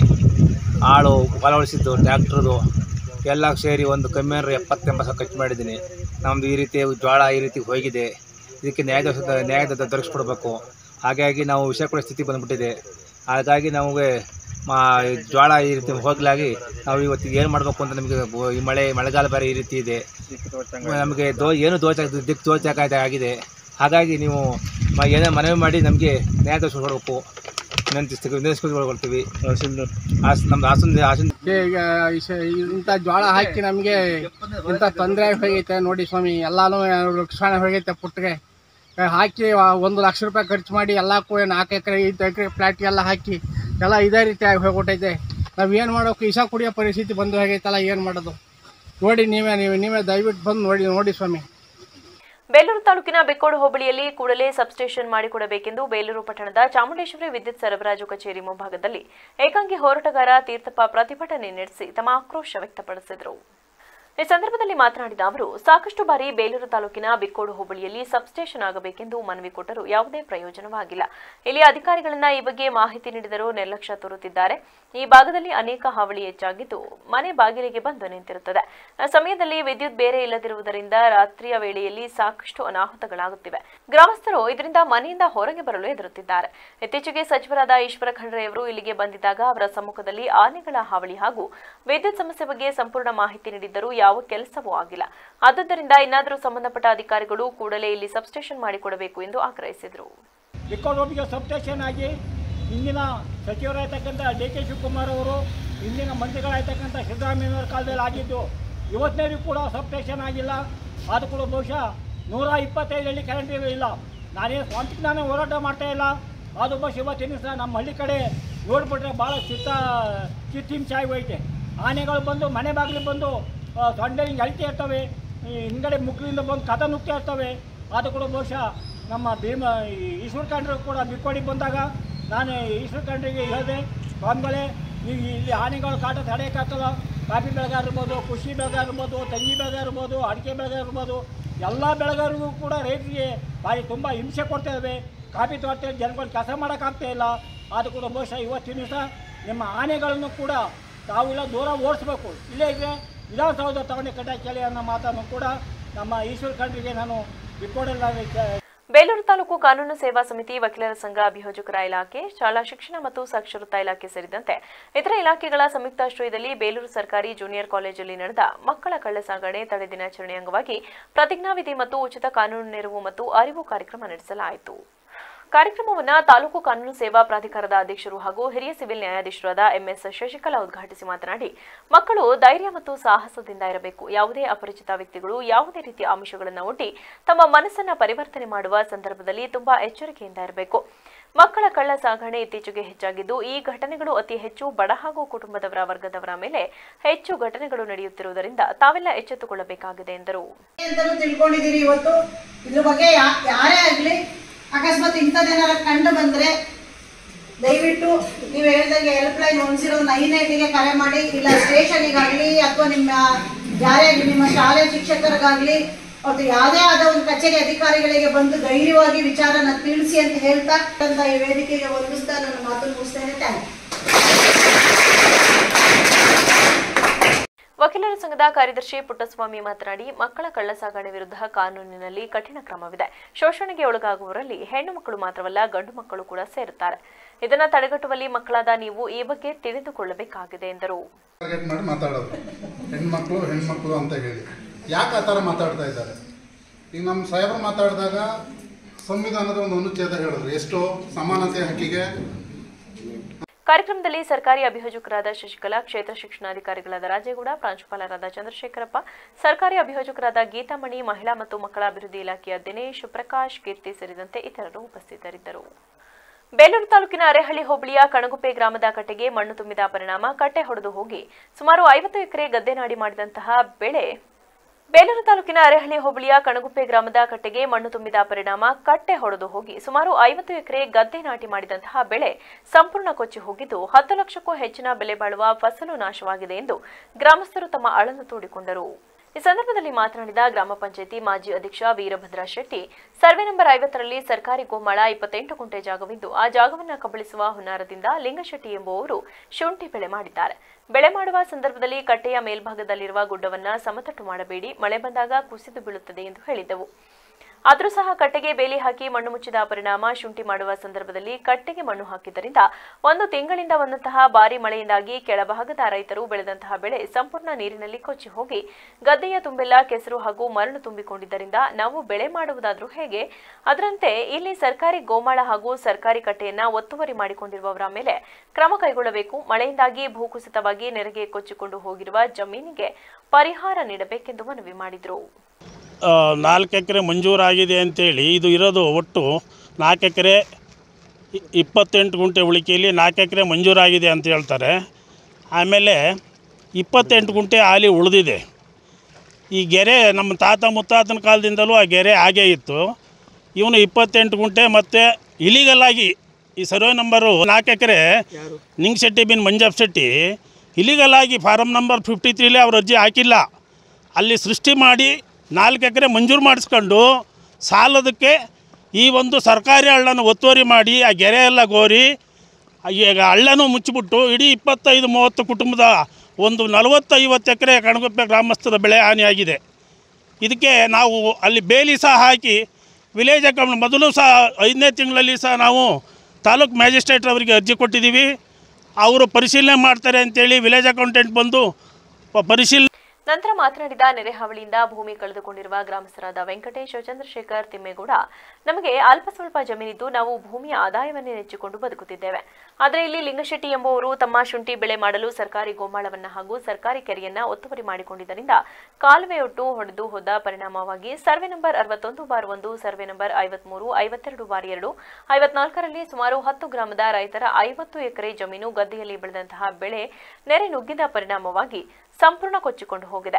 ಇದರಿಂದ ನಾವು ಜೀವನ ಸಾಗಿಸುವುದಾದರೂ ಹೇಗೆ? ದಯಮಾಡಿ ನಮಗೆ ತಹಶೀಲ್ದಾರ್ ಅವರು ಸ್ಥಳ ಪರಿಶೀಲನೆ ಮಾಡಿ ಕಟ್ಟೆಯನ್ನ ಒತ್ತುವರಿ ಮಾಡಿಕೊಂಡಿರುವವರ ಮೇಲೆ ಕ್ರಮ ಕೈಗೊಳ್ಳಬೇಕು ಎಂದು ಒತ್ತಾಯಿಸಿದರು. 50ರಲ್ಲಿ ಲಿಂಗಶೆಟ್ಟಿ, ಮಂಜಪ್ಪ ಶೆಟ್ಟಿ, ಸಣ್ಣಪ್ಪು ಅವನ ಮಗ ಹಳ್ಳ ಹೋಗೋ ನೀರಿಗೆ ತಡೆಗಟ್ಟಿ ಶುಂಠಿ ಹಾಕುವ JCPಲೆಲ್ಲ ಗೋರಿಸಿ ಬೇಲಿ ಹಾಕಿ ಹಳ್ಳಕ್ಕೆ ಬೇಲಿ ಹಾಕಿ ನಮ್ಮ ಬಡ ಬಗ್ರಿದು ಹಾನಿ ಒಂದು 25-30 ಎಕರೆ ಗದ್ದೆ ಹಾನಿಯಾಗಿದೆ. ದಯವಿಟ್ಟು ನೀವು ಜಿಲ್ಲಾಧಿಕಾರಿಗಳು ಬಂದು ನೋಡಿ, ನಮಗೆ ನೀವು ಬಂದು ನೋಡಲೇಬೇಕಾಗಿ ವಿನಂತಿಸ್ಕೊಳ್ತೀವಿ. 3 ಕಾಳು ಭತ್ತ ಬೆಳೆಸ್ತಿರೋದು, ಇದರಲ್ಲಿ ನಮಗೆ ಇಷ್ಟು ಅನ್ಯಾಯ ಮಾಡಿದ್ದಾನೆ. ಹೋದ ವರ್ಷನೂ ಅರ್ಜಿ ಕೊಟ್ಟು ಜಿಲ್ಲಾಧಿಕಾರಿಗಳಿಗೆ, ತಹಸೀಲ್ದಾರ್ ಅವರಿಗೆ ಎಲ್ಲ ಹೋದ ಸರಿ ಕೊಟ್ಟು ಗಮನಕ್ಕೆ ತಗೊಂಡಿಲ್ಲ. ಈ ಸರಿ ಗಮನಕ್ಕೆ ತಗೋಬೇಕು ಅಂತ ನಾವು ಕೇಳ್ಕೊಳ್ತಾ ಇದ್ದೀವಿ. ಕಣಗುಪ್ಪೆ ಗ್ರಾಮ ಇದು ಕಟ್ಟೆ ಕಟ್ಟಿಬಿಟ್ಟು ನೀರು ಯಾವ ಥರ ಹೋಗ್ತಿದೆ, ಯಾವ ಪರಿಸ್ಥಿತಿ ಆಗಿದೆ. ಗೋಮಾಳ ಜಾಗವ 50ನೇ ಸರ್ವೆ ನಂಬರು ಗೋಮಾಳವ ಒತ್ತುವರಿ ಮಾಡಿ ಕಾಲುವೆಗೆ ಮಣ್ಣು ಬಿಟ್ಟು ಬೇಲಿ ಹಾಕಿ ನೀರು ಹೋಗಾಗ ಸಂಪೂರ್ಣ ನೀರು ಹೋಗ್ತಾ ಇದ್ದಕ್ಕೆ ಗದ್ದೆ ಒಳಗೆ ನುಗ್ಗಿ 10. ಈ ಸಂದರ್ಭದಲ್ಲಿ ಗ್ರಾಮಸ್ಥರಾದ ರುಕ್ಮಿಣಿ, ಬಸವರಾಜು, ಹರೀಶ್, ಇಂದ್ರೇಶ್, ನಿಂಗಶೆಟ್ಟಿ, ಸತೀಶ್, ಮಂಜುನಾಥ್ ಸೇರಿದಂತೆ ಇತರರು ಹಾಜರಿದ್ದರು. ಆಲೂರು ಪಟ್ಟಣದ ಮನ್ಸೂರ ಕಾಲೇಜ್ ಬಳಿ ಮಾನ್ಯ ಕಂದಾಯ ಸಚಿವ ಕೃಷ್ಣ ಬೈರೇಗೌಡ ಅವರನ್ನ ಕಾಂಗ್ರೆಸ್ ಪರಾಜಿತ ಅಭ್ಯರ್ಥಿ ಮುರಳಿ ಮೋಹನ್ ಹಾಗೂ ತಾಲೂಕಿನ ಕಾಂಗ್ರೆಸ್ ಮುಖಂಡರು ಹಾಗೂ ಕಾರ್ಯಕರ್ತರು ಹೃದಯಪೂರ್ವಕ ಸನ್ಮಾನಿಸಿ ಸ್ವಾಗತಿಸಿದರು. ಬುಧವಾರ ಬೆಳಗ್ಗೆ ಸಚಿವ ಕೃಷ್ಣ ಬೈರೇಗೌಡ ಅವರು ಆಲೂರು ಹಾಗೂ ಸಕಲೇಶಪುರ ಭಾಗದಲ್ಲಿ ವ್ಯಾಪಕ ಮಳೆಯಿಂದಾಗಿ ಭಾರೀ ಪ್ರಮಾಣದಲ್ಲಿ ಹಾನಿಗೊಳಗಾದ ಪ್ರದೇಶಗಳಿಗೆ ಭೇಟಿ ನೀಡಲು ಬಂದ ಸಮಯದಲ್ಲಿ ಆಲೂರು ಪಟ್ಟಣದ ಮನ್ಸೂರ ಶಾಲೆ ಬಳಿ ನೂರಾರು ಸಂಖ್ಯೆಯ ಕಾಂಗ್ರೆಸ್ ಮುಖಂಡರು ಹಾಗೂ ಕಾರ್ಯಕರ್ತರು ಹಾರ, ಶಾಲು ಹಾಕಿ ಸನ್ಮಾನಿಸಿ ಸ್ವಾಗತಿಸಿದರು. ಈ ಸಮಯದಲ್ಲಿ ಬಂದಿದ್ದ ಕೆಲ ಮುಖಂಡರು, ಕಾರ್ಯಕರ್ತರು ತಾಲೂಕಿನಲ್ಲಿರುವ ಸಮಸ್ಯೆಗಳ ಬಗ್ಗೆ ಸಚಿವರೊಡನೆ ಹೇಳಿಕೊಂಡರು. ಸಮಸ್ಯೆಗಳನ್ನು ಆಲಿಸಿದ ಸಚಿವ ಕೃಷ್ಣ ಬೈರೇಗೌಡ ಸಮಸ್ಯೆಗಳ ಬಗ್ಗೆ ಪರಿಶೀಲಿಸಿ ಬಗೆಹರಿಸುವುದಾಗಿ ಭರವಸೆ ನೀಡಿದರು. ಈ ಸಂದರ್ಭದಲ್ಲಿ ಕಾಂಗ್ರೆಸ್ ಮುಖಂಡ ಮುರಳಿ ಮೋಹನ್, ತಾಲೂಕು ಬ್ಲಾಕ್ ಕಾಂಗ್ರೆಸ್ ಅಧ್ಯಕ್ಷ SS ಶಿವಮೂರ್ತಿ, BL ರಂಗರಾಜು, ಶಾಂತಕೃಷ್ಣ, ಅಜಯನಹಳ್ಳಿ, ಲೋಕೇಶ್, ರಂಗೇಗೌಡ ಸೇರಿದಂತೆ ಇತರರು ಹಾಜರಿದ್ದರು. ಉತ್ತರ ಕನ್ನಡ ಜಿಲ್ಲೆಯಲ್ಲಿ ಭಾರೀ ಮಳೆಯಾಗುತ್ತಿರುವ ಹಿನ್ನೆಲೆ ಮನೆಗಳು ಹಾನಿಗೊಳಗಾಗಿ ಜನಜೀವನ ಅಸ್ತವ್ಯಸ್ತವಾಗಿದೆ.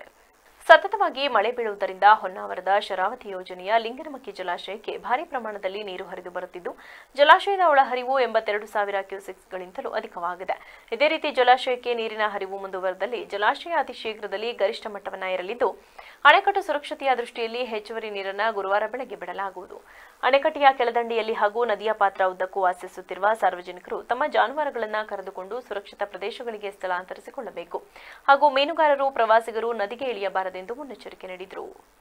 ವರದಿ ರೂಪಾ, ವಿವಿಸಿ ನ್ಯೂಸ್, ಉತ್ತರ ಕನ್ನಡ.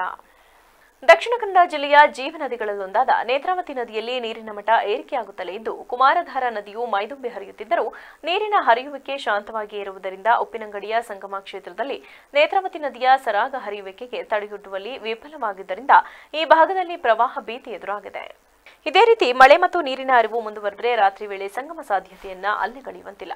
ಮಂಗಳವಾರ ನಸುಕಿನ ಜಾವ 4 ಗಂಟೆಯ ಬಳಿಕ ನದಿ ನೀರಿನಲ್ಲಿ ಏರಿಕೆಯಾಗಿದ್ದು, ಉಪ್ಪಿನಂಗಡಿಯ ಶ್ರೀ ಸಹಸ್ರಲಿಂಗೇಶ್ವರ ಮಹಾಕಾಳಿ ದೇವಾಲಯದ ಬಳಿಯ ಸ್ನಾನಘಟ್ಟದಲ್ಲಿ ನೇತ್ರಾವತಿ ನದಿಗಿಳಿಯಲು ಇರುವ 39 ಮೆಟ್ಟಿಲುಗಳಲ್ಲಿ 4 ಮೆಟ್ಟಿಲುಗಳಷ್ಟೇ ಕಾಣಿಸಿಕೊಂಡಿದ್ದು, ಬೆಳಗ್ಗೆ 6 ಗಂಟೆಗೆ ನದಿ ನೀರಿನಲ್ಲಿ ಇಳಿಕೆಯಾಗಿದ್ದು 6 ಮೆಟ್ಟಿಲು ಕಾಣುತ್ತಿತ್ತು. ಆದರೆ ಬೆಳಗ್ಗೆ 7:30ರಿಂದ ನದಿ ನೀರಿನ ಮಟ್ಟ ಏರಿಕೆಯಾಗುತ್ತಲೇ ಇದ್ದು, ಈಗ ಇಲ್ಲಿನ ಸಂಪೂರ್ಣ ಮೆಟ್ಟಿಲುಗಳು ಮುಳುಗಿ ನೇತ್ರಾವತಿ ನದಿಯ ನೀರು ಶ್ರೀ ಸಹಸ್ರಲಿಂಗೇಶ್ವರ ದೇವಾಲಯದ ಎದುರು ಇರುವ ಶಾಂತ ಹೋಟೆಲ್ ತನಕ ತಲುಪಿದೆ.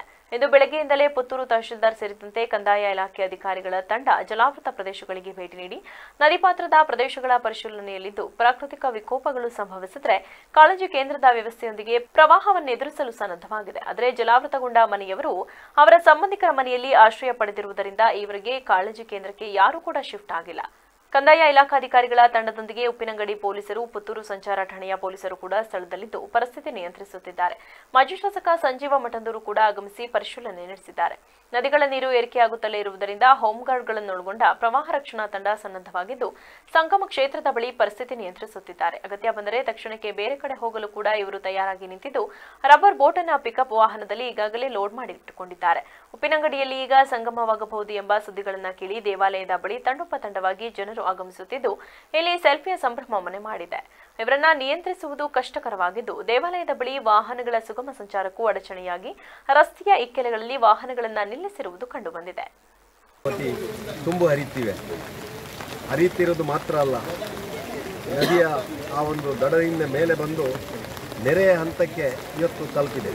ಇಂಥ ಒಂದು ಸಂದರ್ಭದಲ್ಲಿ ಇಡೀ ಜಿಲ್ಲೆಯಲ್ಲಿ ನೆರೆ ಬಂದಾಗ ಇಡೀ ದಕ್ಷಿಣ ಕನ್ನಡ ಜಿಲ್ಲೆಯಲ್ಲಿ ಒಂದು ಅದಕ್ಕೆ ಪಾವಿತ್ರ್ಯತೆ ಮತ್ತು ಅಲ್ಲಿ ಗಂಗಾ ಪೂಜೆ ಆಗುವಂಥದ್ದು ಅದು ಉಪ್ಪಿನಂಗಡಿಯ ಸಂಗಮ ಕ್ಷೇತ್ರದಲ್ಲಿ ಮಾತ್ರ. ಯಾಕೆ ಉಪ್ಪಿನಂಗಡಿಯ ಸಂಗಮ ಕ್ಷೇತ್ರ ಅಂದರೆ ಅಲ್ಲಿ ಕುಮಾರಧಾರ ಮತ್ತು ನೇತ್ರಾವತಿ, ಸುಬ್ರಹ್ಮಣ್ಯದಿಂದ ಮತ್ತು ಧರ್ಮಸ್ಥಳದಿಂದ ಬರುವಂಥ ಎರಡು ನದಿಗಳು ಸಂಗಮ ಆಗುವಂಥ ಆ ಪವಿತ್ರವಂತ ದಕ್ಷಿಣ ಕಾಶಿಯಲ್ಲಿ ಶಾಸ್ತ್ರಲಿಂಗೇಶ್ವರ ಮಹಾಕಾಲಿಯ ಸನ್ನಿಧಿಯಲ್ಲಿ ಜನ ಪೂಜೆ ಮಾಡಿ ಆ ಗಂಗೆಯನ್ನು ಮರಿಸುವಂಥ ಕೆಲಸವನ್ನು ಮಾಡ್ತಾರೆ. ಅದು ನಿರಂತರವಾಗಿ ಈ ಒಂದು ಕ್ಷೇತ್ರದಲ್ಲಿ ಸಂಗಮ ಆಗುವಂಥ ಸಂದರ್ಭದಲ್ಲಿ ಆಗ್ತಾ ಇದೆ. ಇವತ್ತು ಕೂಡ ಆಗಿದೆ. ಇಲ್ಲಿ ಆ ಸಂಗಮ ಆಗಲಿಕ್ಕೆ ಕೆಲವೇ ಕ್ಷಣಗಳು ಇದೆ ಅಂತ ಹೇಳ್ಬೋದು. ನದಿಯ ನೀರು ಭಾರಿ ವೇಗವಾಗಿ ತುಮಕೂರು ನಗರದ ಸಿದ್ಧಿವಿನಾಯಕ ತರಕಾರಿ, ಹೂವು ಮತ್ತು ಹಣ್ಣಿನ ಮಾರುಕಟ್ಟೆಯಲ್ಲಿ ಈಗಾಗಲೇ ಇರುವ 350 ಜನ ಚಿಕ್ಕ ವ್ಯಾಪಾರಿಗಳಿಗೆ ಹೊಸದಾಗಿ ನಿರ್ಮಾಣವಾಗಲಿರುವ ಮಾಲ್ನಲ್ಲಿ ಅವಕಾಶ ಕೊಡುವುದಾಗಿ ಬಿಲ್ಡರ್ ಒಪ್ಪಿಕೊಳ್ಳುವವರೆಗೆ ಈ ಜಾಗದಲ್ಲಿ ಯಾವುದೇ ಕಾಮಗಾರಿ ನಡೆಯಲು ಅವಕಾಶ ಕೊಡುವುದಿಲ್ಲ ಎಂದು ಪೊಲೀಸ್ ಅಧಿಕಾರಿಗಳಿಗೆ ತುಮಕೂರು ಗ್ರಾಮಾಂತರ ಶಾಸಕ ಸುರೇಶ್ ಗೌಡ ತಿಳಿಸಿದರು. ಈ ಸಂಬಂಧ ಮಾತನಾಡಿದ ಅವರು, ಇಲ್ಲಿ ಇರುವ ಗಣಪತಿ ದೇವಸ್ಥಾನಕ್ಕೆ ಯಾವುದೇ ಧಕ್ಕೆಯಾಗಬಾರದು ಮತ್ತು ಬಡ ವ್ಯಾಪಾರಿಗಳಿಗೆ ರಕ್ಷಣೆ ಸಿಗಬೇಕು. ಇಲ್ಲವಾದರೆ ನಮ್ಮ ಪ್ರಾಣ ಹೋದರೂ ಯಾವುದೇ ಕಾಮಗಾರಿಗೆ ಅವಕಾಶ ಕೊಡುವುದಿಲ್ಲ. ಬೇಕಾದರೆ ಗುಂಡಿಟ್ಟು ಸಾಯಿಸಿ ಎಂದು ನಾನು ಅಧಿಕಾರಿಗಳಿಗೆ ಸವಾಲು ಹಾಕಿದೆ. ಈ ಸರ್ಕಾರ ಬಡವರ ಪರವೇ ಅಥವಾ ಯಾರು ಬಿಲ್ಡರ್ ಪರವೇ ಎಂಬುದು ತೀರ್ಮಾನವಾಗಬೇಕು. ಮುಖ್ಯಮಂತ್ರಿ, ಜಿಲ್ಲಾ ಉಸ್ತುವಾರಿ ಸಚಿವರಾದ ಗೃಹ ಸಚಿವರು ಮತ್ತು ನಗರ ಪಾಲಿಕೆ ಆಯುಕ್ತರು ಲಿಖಿತ ಭರವಸೆ ಕೊಡುವವರೆಗೆ ನಮ್ಮ ಹೋರಾಟ ನಿಲ್ಲುವುದಿಲ್ಲ. ಅದಕ್ಕೆ ಅವಕಾಶ ಕೊಡಬೇಕು ಎಂದು ಅಧಿಕಾರಿಗಳಿಗೆ ಮನವಿ ಮಾಡಿದರು. ಒಂದು ಏಕಾಏಕಿ ಅವ್ರನ್ನ ತಳ್ಳೋದು, ಅವ್ರಿಗೆಲ್ಲ ಬರ್ದಂಗೆ ವ್ಯಾಪಾರ ಮಾಡ್ದಂಗೆ ಬೀಗ ಹಾಕೋದು, ಮತ್ತೆ ಹೊರಗಡೆ ಬಿಡದಲ್ಲಿ ಪೂಜೆ ಮಾಡೋದು. 350 ಜನ ಒಂದೇ ಅಲ್ಲ, ಇಡೀ ತುಮಕೂರಿನಲ್ಲಿರೋ 1 ಲಕ್ಷ ಜನ ಇಲ್ಲಿಗೆ ಬರೋದು ವ್ಯಾಪಾರಕ್ಕೆ. ತರಕಾರಿ, ಹೂವು ತರಕ್ಕೆ ಎಲ್ಲಿ ಹೋಗ್ತಾರೆ ಸರ್? ಇಲ್ಲೇ ಬರಬೇಕು ಸರ್. ಆಯ್ತರ ಜೊತೆ ಅದನ್ನೇ ನಾನು ಮಾತಾಡ್ತೀನಿ ಸರ್. ಅದು ಮಾಡೋವರೆಗೂ ಎತ್ತಿದ್ದೀನಿ ಅಷ್ಟೇ. ಇಲ್ಲ ಯಾವ ಕೆಲಸ ಇಲ್ಲ. ಜನರೇಟರ್ ಆಫ್ ಮಾಡ್ಸಕ್ಕೆ ಹೇಳಿ ಸರ್. ಹೇಳಿ ಸರ್, 25 ವರ್ಷದ ಕಸ ಆಯ್ತು ಹೇಳಿ ಸರ್. ಇಲ್ಲ 50 ವರ್ಷ ಇಲ್ಲಿ ಹೇಳಿ. ಒಂದ್ ನಿಮಿಷ ತಾಯಿ. ಇಲ್ಲೇ 25 ವರ್ಷದ ಕಸ ಆಯ್ತು. ಇವತ್ತೇನು ಕಸ ಕ್ಲೀನ್ ಮಾಡೋದು ಟೆಂಡರ್ ಆದ್ಮೇಲೆ ಆಗ್ಲಿ, ಸಾಲ್ವ್ ಆಗ್ಲಿ.